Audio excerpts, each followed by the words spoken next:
ಆದ್ರೆ ಇವತ್ತು ನಾನು ಹೇಳ್ತಿರೋದು ಸಿಂಪಲ್ ಕೆಲಸ, ನಾವೇನು ಕಾಂಪ್ಲಿಕೇಟ್ ಮಾಡ್ತಾ ಇಲ್ಲ. ₹1 ಕಾಯಿನ್ ಅಲ್ಲಿ ಮೂರ್ತಿ ಸ್ಕ್ರಾಚ್ ಮಾಡಿದ್ರು ಗೊತ್ತಾಗುತ್ತೆ, ನಮ್ಗೆ ಬೇಡ. ಪರಶುರಾಮ ಧಾರ್ಮಿಕ ಭಾವನೆ ಧಕ್ಕೆ ಬರುತ್ತೆ, ಮಾಡೋದು ಬೇಡ. ಆದ್ರೆ ಜನ್ಮಿನಾಗಿ ಬಂದು ಮಾಡಿ ಅಲ್ಲ, ಕಷ್ಟದ ಕೆಲಸ ನಾವು ಹೇಳ್ತಾನೆ ಇಲ್ಲ ನಿಮ್ಮ ಹತ್ರ, ನಾವು ಈಸಿ ಕೆಲಸ ಹೇಳ್ತಿರೋದು. ನಾವು ಒತ್ತು ಕೊಡುವಂತದ್ದು ಏನಂತ ಹೇಳಿದ್ರೆ, ಇಲ್ಲಿ ಪರಶುರಾಮನ ವಿಗ್ರಹವನ್ನ ಇಟ್ಟು ಹಿಂದೂಗಳ ಭಾವನೆಗಳ ಒಂದು ಪ್ರತೀಕವಾದಂತಹ ಕೇಂದ್ರ ಅದು. ಆ ವಿಗ್ರಹ ಕಂಚಿನ ವಿಗ್ರಹ 15 ಟನ್ ತೂಕ ಅಂತೇಳಿ ಹೇಳಿ, ಆ ನಂತರ ಕೊನೆಗೆ ಯಾವುದೋ ಒಂದು ಬೇರೆ ವಸ್ತುವಿನಿಂದ ಮಾಡಿದಂತಹ ವಿಗ್ರಹವನ್ನು ಅಲ್ಲಿ ತಂದಿಟ್ಟಾಗ ಏನು ನಾವು ಕೆಲವೊಂದು ಮಾಹಿತಿಗಳನ್ನು RTIಯಿಂದ ಪಡೆದೆವೋ ಅದಕ್ಕೆ ಮತ್ತು ಇದಕ್ಕೆ ಸರಿಯಾದಂಥ ರೀತಿಯಲ್ಲಿ ಹೊಂದಾಣಿಕೆ ಬರ್ತಾ ಇದೆ. ಹಾಗೆ ಆ ಬಗ್ಗೆ ನಾವು DC ಅವರಿಗೆ, ಆನಂತರ ಮುಖ್ಯಮಂತ್ರಿಗಳಿಗೆ, ಉಪಮುಖ್ಯಮಂತ್ರಿಗಳಿಗೆ, ಗೃಹ ಸಚಿವರಿಗೆ, ಆನಂತರ ಲೋಕಾಯುಕ್ತಕ್ಕೆ, ರೀಜನಲ್ ಸಾಧಾರಣ ಎಲ್ಲರಿಗೆ ನಾವು ಅದರ ಬಗ್ಗೆ ಮಾಹಿತಿಯನ್ನು ನೀಡಿದ್ದೆವು.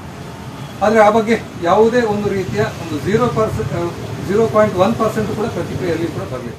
ಪರಶುರಾಮ ಮೂರ್ತಿಯ ಪರಿಶುದ್ಧತೆ ಪರಿಶೀಲನೆ ನಡೆಸಬೇಕೆಂದು ಆಗ್ರಹಿಸಿ ದಿವ್ಯಾ ನಾಯಕ್ ಅವರ ನೇತೃತ್ವದ ತಂಡ ಕಳೆದ 6 ದಿನಗಳಿಂದ ಕಾರ್ಕಳ ತಾಲೂಕು ಕಚೇರಿಯ ಮುಂಭಾಗದಲ್ಲಿ ಅನಿರ್ದಿಷ್ಟಾವಧಿ ಉಪವಾಸ ಸತ್ಯಾಗ್ರಹ ನಡೆಸುತ್ತಿದ್ದು, ಸೆಪ್ಟೆಂಬರ್ 7ರಂದು ಕುಂದಾಪುರ ಸಹಾಯಕ ಆಯುಕ್ತರಾದ ರಶ್ಮಿ ಅವರು ಸತ್ಯಾಗ್ರಹ ನಡೆಸುತ್ತಿರುವ ಸ್ಥಳಕ್ಕೆ ಭೇಟಿ ನೀಡಿ ಈ ಸಂದರ್ಭ ಹೋರಾಟಗಾರರ ಬಳಿ ಮಾತನಾಡಿದ ಅವರು, ಪ್ರತಿಯೊಂದು ಯೋಜನೆಯು ಕಾಮಗಾರಿ ಪೂರ್ಣಗೊಂಡ ಬಳಿಕ 3ನೇ ಪಾರ್ಟಿ ಅವರಿಂದ ಗುಣಮಟ್ಟ ಪರಿಶೀಲನೆ ನಡೆಸುತ್ತೇವೆ. ಹಾಗೆಯೇ 1 ತಿಂಗಳ ಒಳಗೆ ಪರಶುರಾಮನ ಮೂರ್ತಿಯ ಸಂಪೂರ್ಣ ಪರಿಶೀಲನೆಯಾಗಲಿದೆ ಎಂದವರು ತಿಳಿಸಿ ಉಪವಾಸ ಸತ್ಯಾಗ್ರಹ ಕೈಬಿಡುವಂತೆ ಮನವಿ ಮಾಡಿದರು. ಪ್ರತಿಭಟನಾಕಾರರಾದ ಚಿತ್ತರಂಜನ್ ಶೆಟ್ಟಿ ಅವರು ಪರಿಶೀಲನೆ ಕುರಿತು ಇಂದು ಸಂಜೆಯ ಒಳಗೆ ಹೇಳಿಕೆ ಬಂದಲ್ಲಿ ಮಾತ್ರ ಉಪವಾಸ ಸತ್ಯಾಗ್ರಹ ಬಿಡುವುದಾಗಿ ಹೇಳಿದರು.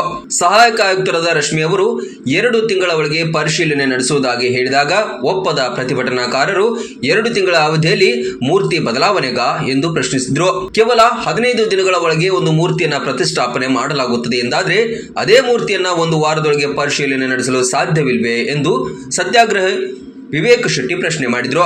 ಅದಲ್ಲದೆ ಪರಶುರಾಮನ ಮೂರ್ತಿ ಬಳಿ ಕಡ್ಡಾಯವಾಗಿ ಸಿಸಿ ಕ್ಯಾಮೆರಾಗಳನ್ನು ಅಳವಡಿಸಬೇಕು, ಅಲ್ಲದೆ ಪರಿಶೀಲನೆ ಆಗುವವರೆಗೂ ಅಲ್ಲಿ ಯಾವುದೇ ಕಾಮಗಾರಿಗಳನ್ನು ನಡೆಸಲು ಅನುಮತಿ ನೀಡಬಾರದು ಎಂದು ಕಾಂಗ್ರೆಸ್ ಮುಖಂಡ ಮುಡಿಯಾಲು ಉದಯಕುಮಾರ್ ಶೆಟ್ಟಿ ಆಯುಕ್ತರಲ್ಲಿ ಮನವಿ ಮಾಡಿದ್ರು.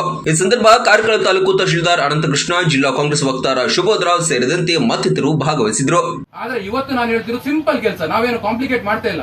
₹1 ಕಾಯಿನ್ ಅಲ್ಲಿ ಮೂರ್ತಿ ಸ್ಕ್ರಾಚ್ ಮಾಡಿದ್ರು ಗೊತ್ತಾಗುತ್ತೆ, ನಮ್ಗೆ ಬೇಡ. ಪರಶುರಾಮ ಧಾರ್ಮಿಕ ಭಾವನೆ ಧಕ್ಕೆ ಬರುತ್ತೆ, ಮಾಡೋದು ಬೇಡ.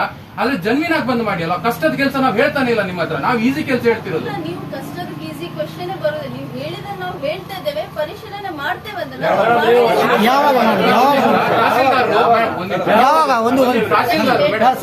ತಹಸೀಲ್ದಾರ್ ಏನ್ ಹೇಳಿದ್ರಂತೆ ಮೊನ್ನೆ ನಾವು ಅವ್ರಿಗೆ ಲೆಟರ್ ಕೊಟ್ಟಾಗ 7 ಡೇಸ್ ಒಳಗೆ ನಾವು DC ಗೆ ಇನ್ಫಾರ್ಮ್ ಮಾಡಿ ಟೆಸ್ಟ್ ಮಾಡಿಸ್ತೇವೆ ಅಂತ. ಇದು ಬಂದಿರೋ ಮಾತು. ನಾವು 7 ಡೇಸ್ ಅಂತ ಹೇಳಿದ್ದು. ನಾವು ಬೀಯಿಂಗ್ ತಹಸೀಲ್ದಾರ್, ನಮ್ಮ ದಂಡಾಧಿಕಾರಿ ಇದ್ದು ನಾವು ಅವರಿಗೆ ರೆಸ್ಪೆಕ್ಟ್ ಕೊಟ್ಟು ಅವತ್ತೇ ಸ್ಟಾಪ್ ಮಾಡಿದ್ವಿ. ವಿದಿನ್ 3 o'clock ಫಾಸ್ಟಿಂಗ್ ರಿಟರ್ನ್ ತಗೊಂಡ್ವಿ ನಾವು. ಇವತ್ತು ನೀವು ಬಂದ ಈ ನಂತರ ತಹಸೀಲ್ದಾರ್ ನಾವು ಯಾವಾಗ 2ನೇ ತಾರೀಕು ಕೂತ್ಕೊಂಡು ಅವತ್ತು ಬಂದು ಹೇಳಿದ್ರು. ಅಲ್ಲ, ಈಗ ನಾನ್ ಹೇಳ್ತಾ ಇರೋದು, ಯಾವ್ದಾದ್ರು ಕರೆಕ್ಟ್ ಆಗಿ ಟೆಸ್ಟ್ ಆಗ್ಬೇಕಾದ್ರೆ ಸ್ವಲ್ಪ ಸಮಯ ಬೇಕು, 1 ವಾರ. 4 ತಿಂಗಳಲ್ಲಿ 12 ಕೋಟಿ ರಿಲೀಸ್ ಆಗಿ ಮೂರ್ತಿ ಸ್ಥಾಪನೆ ಆಗುತ್ತೆ, 41 ದಿವಸ.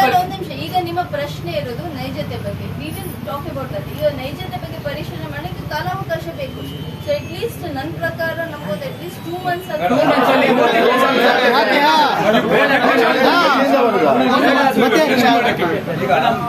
ಒಂದು ಇಲ್ಲಿ ಮಣ್ಣಿನ ಒಂದು ನಿಮಿಷ, ಇಲ್ಲಿ ಒಂದು ಕಬ್ಬಿಣ ಅದನ್ನ